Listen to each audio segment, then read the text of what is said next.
We have Stargate, but what's next? Is Hollywood actually starting to wake up?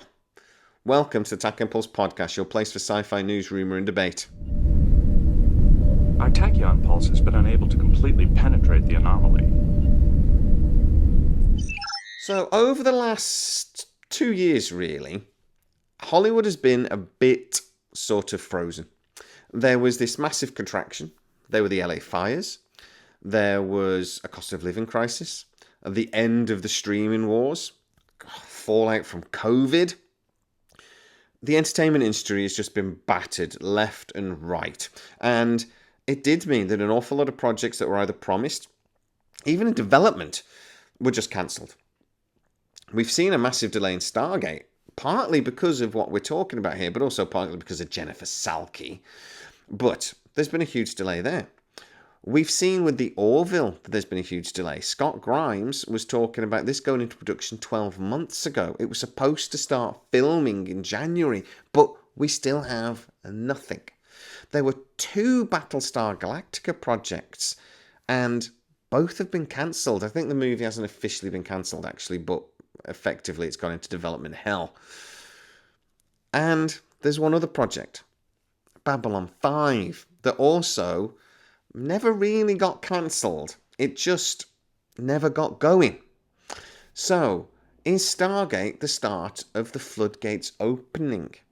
Is this an opportunity for all these other projects? Well, yes, and maybe no. The thing is, sci-fi is expensive to make. Every studio, though, wants its sci-fi tentpole. Disney have got Star Wars. They've also got Predator and Alien and probably a couple of other things. Amazon has got 2 or 3.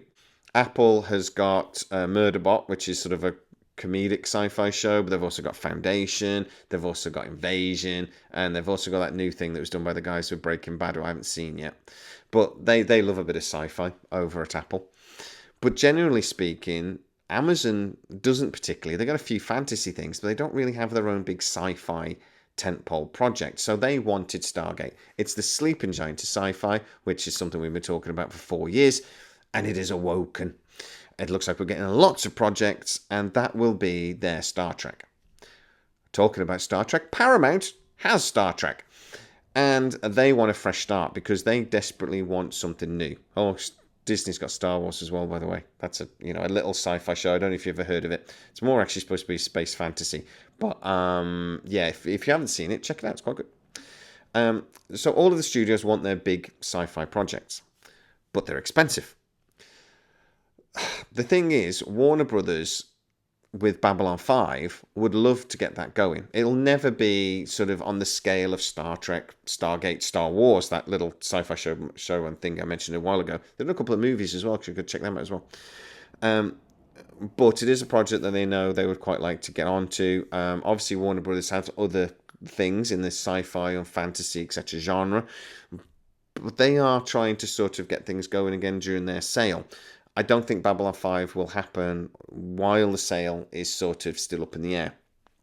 But it might be one of those projects they try to get going again, and I keep hearing they do keep trying.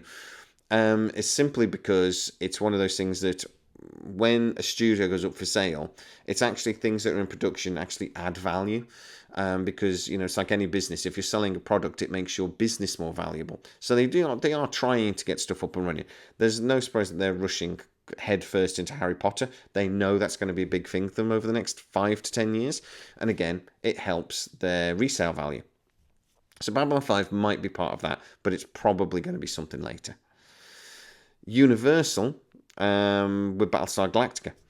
That's again a project that they would love to get involved in. And now they are doing other things. I think there's the Knight Rider movie, and we've been talking about how Universal and Peacock are trying to get sort of that, make that into a bit of a universe. We might see Airwolf, we might see Street Hawk, etc. coming back as well. So again, that is sort of a sci-fi thing, but it's sort of soft sci-fi. But it is something they'd like to get in. But Battlestar Galactica is something they would like actually to get back into. Now, as I say, there is the movie. The series is dead. That's out of development at the moment. But with things starting to move forwards again, with budgets starting to ease a little bit, with now the streaming wars is done, really the fallout from the strikes is kind of sorted. There is, again, that movement forwards. So Battlestar Galactica might be something that appears back on the radar. The one, though, that probably is going to happen in the next few months is the Orville. That's the only one that really is any sort of level of development. Apparently the scripts are done. There have been problems with Hulu, partly because, again, this whole budget thing. There has been issues with Seth MacFarlane and just him being really, really busy. And there have been problems from Hulu's side of it that if they do bring back the Orville again, they want it to be a regular thing. They want multiple seasons. They don't want it just to come back for a one-hit wonder. You've got to remember with something like the Orville is they've took all the sets down. And it's building the sets and things that are actually quite expensive for a show like this. That's one of the things for sci-fi that's a problem. You can't go, say you've got a show about a pub. You can build that set quite quickly.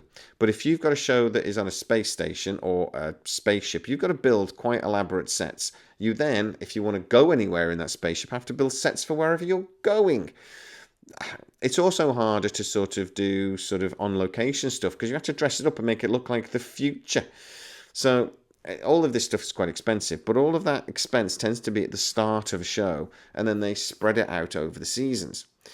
If you keep stop-starting a series, like unfortunately Orville has done twice, you're loading all that cost again. So Hulu is saying, look, yeah, we'll do it, but we want 3 seasons. We want to be able to spread the cost out over 3 seasons. We would like to talk about spin-offs or maybe a movie. Streaming movie, I should imagine. But again, Seth MacFarlane hasn't been able to commit to those, but he has still wanted to do it. He is desperate to do it. He's just got to figure out how to do it around all his other projects. Again, there's been loads of negotiations on this about him stepping back maybe or doing something else.